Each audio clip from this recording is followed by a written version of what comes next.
ان 80,000 بچوں کا، بوڑھوں کا، جوانوں کا بدلہ لینے کے لیے کھڑی ہوئی ہے امت، جن کو پیس دیا گیا اور ان کے اوپر نوحہ بھی نہیں پڑنے دیا گیا، جن کو بھوک اور پیاس سے تڑپا کے مارا گیا۔ آج ان بچوں کا بدلہ لیا جا رہا ہے جو انہوں نے اذیتیں دی، جو کچوکے دیے۔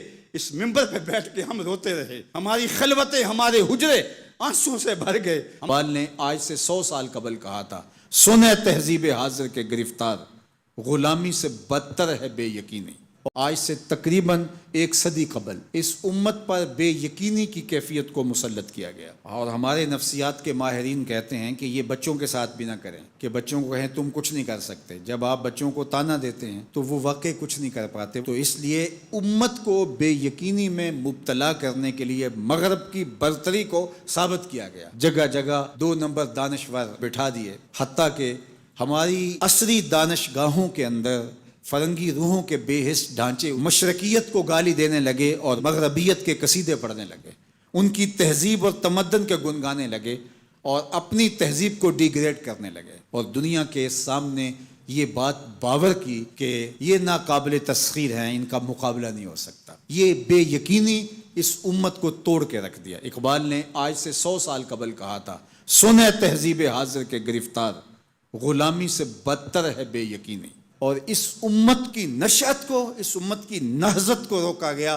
کہ نہیں تم مقابلہ نہیں کر پاؤ گے، اور یہ ماضی کے اندر بھی ہوتا رہا۔ قوم موسیٰ نے کہا تھا ہم تو مقابلہ کر نہیں سکتے، موت سے بدتر زندگی تھی، اور یہ بالکل ہتھیار پھینک چکے تھے۔ پھر حضرت موسیٰ آئے اور ان کو کھڑا کیا، ہمت دلائی، دریائے نیل کے کنارے آئے تو پھر اڑ کے کھڑے ہو گئے۔ چونکہ 12 قبیلے تھے تو کہنے لگے کہ ہم ایک ہی راستے سے نہیں گزریں گے، دشمن پیچھے چڑھا ہوا ہے اور یہ قوم اڑ کے کھڑی ہو گئی ہے دریا نیل کے کنارے کہ نہیں ہم ایک سوراخ سے نہیں گزریں گے، ہمارے قبیلے الگ الگ ہیں، لہٰذا ہمارے لیے الگ الگ راستے بناؤ۔ قومیں جب نکبت میں، رسوائی میں چلی جاتی ہیں تو یہی حال ہوتا ہے۔ وہ کسی نے کہا کہ ہم ایران کا ساتھ نہیں دے سکتے، وہ تو شیعہ ہیں، تو میں نے کہا کہ چلو آپ نیتن یاہو کا دے دو، وہ تو سنی ہے۔ اس حالت کے اندر نیل کے کنارے کھڑے ہیں اور اب بھی کہہ رہے ہیں کہ نہیں ہم ایک گلی سے نہیں گزر سکتے۔ 12 رستے بن گئے، 12 رستوں سے 12 قبیلے گزرے، ادھر وہ بالکل دوسرے کنارے کے قریب پہنچ گئے، اور ان کا آخری آدمی دریا میں داخل ہو گیا۔ اب حکم ہوا دریا کو کہ اب تو چلنا شروع ہو، اور یہ پھر پانی میں ڈوب رہے تھے اور یہ کنارے پہ دیکھ کے اپنے قاتل کو آنکھوں سے دیکھ رہے تھے۔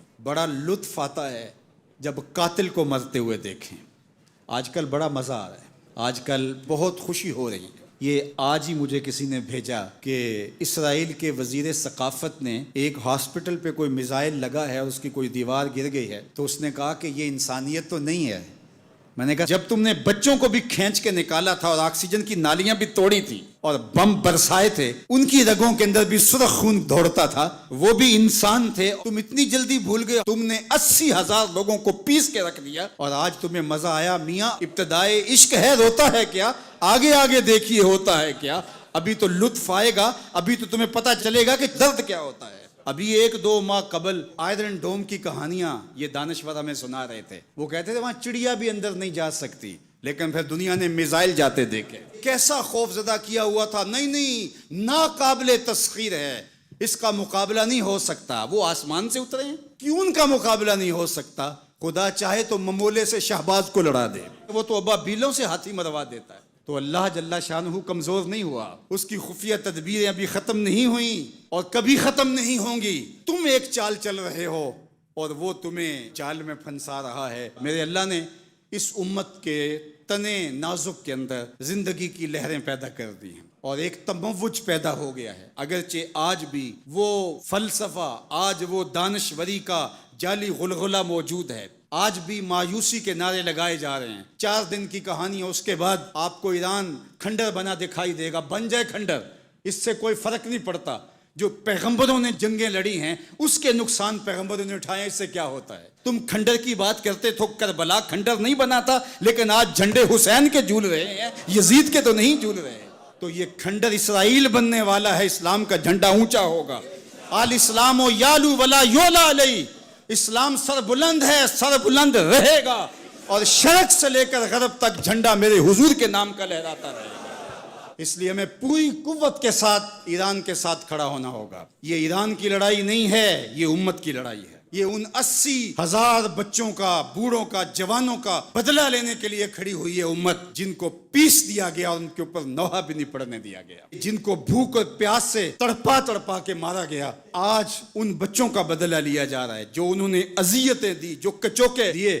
اس ممبر پہ بیٹھ کے ہم روتے رہے، ہماری خلوتیں، ہمارے حجرے آنسوں سے بھر گئے۔ ہم تو صدیوں سے روتے آ رہے ہیں جو ہمارے ساتھ ہوا۔ ہم نے اپنے بوڑھے باپ کو روتے ہوئے دیکھا اس امت کے لیے، ہم نے اپنے مشائخ اور اساتذہ کو روتے ہوئے دیکھا۔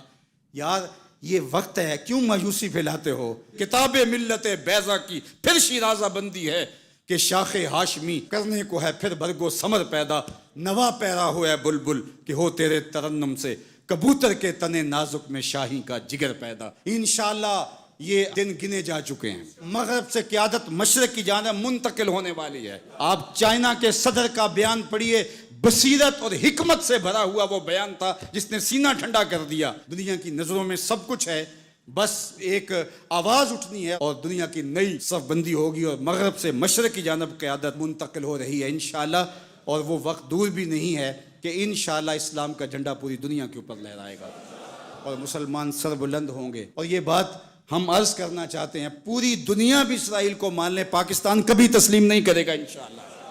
ہمارے بانی قائد اعظم محمد علی جناح نے کہا تھا کہ یہ امہ کے قلب میں گھسایا گیا خنجر ہے اور یہ مغرب کی ناجائز اولاد ہے، ناجائز ریاست ہے، کسی صورت کے اندر بھی ہم اس کو قبول نہیں کریں گے۔ آج یہ بات بھی سننے کو مل رہی ہے کہ شاید پاکستان ایران کے خلاف اپنے اڈے فراہم کر رہا ہے، ایسا کبھی نہیں ہوگا، یہ سوائے افواہ کے اور کچھ نہیں ہے۔ اللہ نے ہمیں یہ پچھلے دن جو عزت دی، جو وقار دیا انڈیا کے خلاف، ہم نے ناکوں چنے چبوائے ان کو، تو کیا ہم اس عزت کو خاک میں اپنے ہاتھوں سے ملا دیں گے؟ ہم اتنے گرے ہوئے ہیں کہ اپنے ہمسائے ملک کے مقابلے کے اندر ہم اڈے فراہم کر دیں گے؟ کیا ہماری غیرت اتنی بھی نہیں ہے؟ کبھی نہیں ہوگا انشاءاللہ۔ ہم ایران کے ساتھ کھڑے ہوں گے، کیسے کھڑے ہوں گے یہ ہمارے عسکری ماہرین کا تجربہ ہے کہ انہوں نے کیسے کھڑے ہونا ہے اور کس طرح ساتھ دینا ہے۔ ہم وہاں سے زخم لگائیں گے، تمہیں پتہ بھی نہیں چلے گا یہ تیر آیا کدھر سے ہے انشاءاللہ۔ تم چیخو گے لیکن تمہیں پتہ نہیں چل سکے گا کہ یہ پہنچا کیسے ہے، کس راستے آیا ہے۔ انشاءاللہ اب تمہارے رونے چیخنے کا دور شروع ہوا اور انشاءاللہ بیت المقدس ان قریب ایسے مرحلے میں پہنچے گا کہ ہم یہاں کہہ رہے ہوں گے کہ ہم بیت المقدس کے راستے مدینے جا رہے ہیں۔ انشاءاللہ بیت المقدس آزاد ہوگا اور ہم ایسے حج عمرے کریں گے کہ اللہ کے ایک گھر سے احرام باندھیں گے اور دوسرے گھر میں جا کے عمرہ کر کے اور حج کر کے کھولیں گے انشاءاللہ العظیم۔ وہ وقت جلد یا بدیر آنے والا ہے، چونکہ الحق کو یالو ولا یولا الیہ، حق ہی سر بلند ہوگا، جلد یا بدیر اسلام نے ہی غالب آنا ہے اور انشاءاللہ وہ آ کے رہے گا۔